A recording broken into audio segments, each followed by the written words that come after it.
सुतला में रहनी अंगनावा, एक दिन सपनावा देखनी हे राम।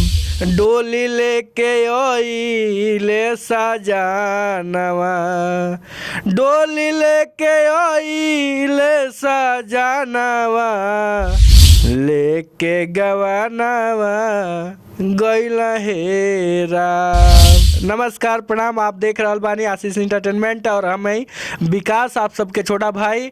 और हमके गावे आवेला नहीं, आप सबके थोड़ा सा एंटरटेन करावे खातिर कोशिश कैले रहनी है, एगो प्रयास कैले रहनी है।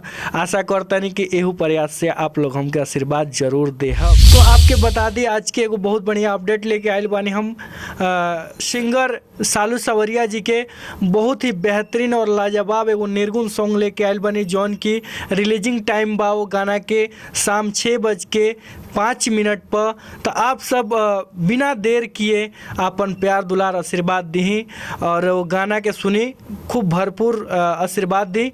और ये बहुत ही बेहतर और लाजवाब गीत बावे। और आपके जानकारी खातिर हो बता दें कि ये गाना लाइव इंस्ट्रूमेंट वाला गाना है, बहुत ही बढ़िया इंस्ट्रूमेंट वादन भइल बा, में बहुत ही अच्छा और लाजवाब तरीका से गाना के बनावल बा। तो आप सब अपन प्यार दुलार आशीर्वाद बहुत ही अच्छा तरीका से दी और भाई के मनोबल के बढ़ाई, ताकि और इससे अच्छा कोशिश कल जाओ कि और इससे अच्छा गाना आप सबके बीच देहल जाओ और आप सब अपन आशीर्वाद देत रही और ये भाई के आगे सफल बनाई। बहुत ही बढ़िया और लाजवाब गीत बावे। तो आपके थोड़ा सा इंट्रो सुनाए तानी, आप सब सुनी और आनंद ली। और आज शाम 6:05 पर जाके आप आशीष एंटरटेनमेंट चैनल पर सुन सकतानी और अपना आशीर्वाद दे सकतानी। तब तक हम आपके गाना के प्ले करके थोड़ा सा इंट्रो सॉन्ग सुनाए तानी।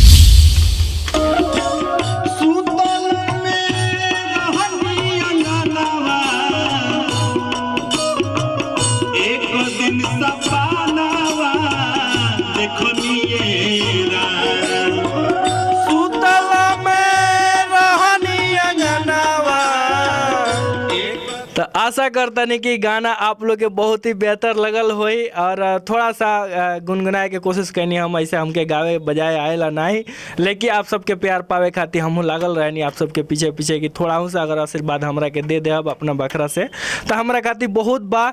तो बहुत अच्छा गीत बा, राजा जी सपनवा भैले है ना। तो आज शाम 6:05 पर आशीष एंटरटेनमेंट से रिलीज होता। तो आप सब जल्द से जल्द जाके और गाना के अपडेट आप सब ली और आनंद ली और ये अपन छोट भाई पर आशीर्वाद बरसावत रहें। नमस्कार प्रणाम, जय हिंद, जय भारत, जय हो भोजपुरिया श्रोता समाज।